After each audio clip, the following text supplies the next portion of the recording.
আজকের এই ভিডিওর মাধ্যমে আমরা মোরালসের 14 গোষ্ঠী উদ্ধার করে ফেলবো। পারা ইংরেজি হচ্ছে ক্যান, আমি যেতে পারি, আই ক্যান গো, তুমি যেতে পারো, ইউ ক্যান গো, শিলা যেতে পারে, শিলা ক্যান গো। কুড মানে পারতাম, আমি যেতে পারতাম, আই কুড গো, তুমি যেতে পারতে, ইউ কুড গো, নীলা যেতে পারতো, নীলা কুড গো। রাইট। মে মানেও পারা, তবে 50-50। আই মে গো, আমি যেতেও পারি, ইউ মে গো, তুমি যেতেও পারো, করিম মে গো, করিম যেতেও পারে। মাইট মানেও পারতাম, 50-50। আই মাইট গো, আমি যেতেও পারতাম, ইউ মাইট গো, তুমি যেতেও পারতে, দে মাইট গো, তারা যেতেও পারতো।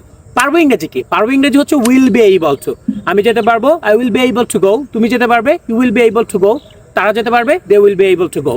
মাস্ট মানে অবশ্যই, আমি অবশ্যই যাব, আই মাস্ট গো, তুমি অবশ্যই যাবে, ইউ মাস্ট গো, নীলা অবশ্যই যাবে, নীলা মাস্ট গো।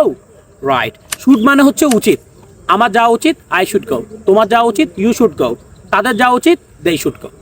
তারপরটা হচ্ছে অতীত অভ্যস্ত অর্থে আমরা উড ব্যবহার করতে পারি। আমি যেতাম, আই উড গো, তুমি যেতে, ইউ উড গো, তারা যেত, দে উড গো।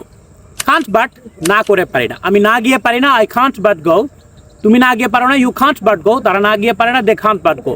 কোনো কিছু না করে পারতাম না, কুডন্ট বাট গো, আমি না গিয়ে পারতাম না, আই কুডন্ট বাট গো, তুমি না গিয়ে পারতাম না, ইউ কুডন্ট বাট গো, তারা না গিয়ে পারতো না, দে কুডন্ট বাট গো।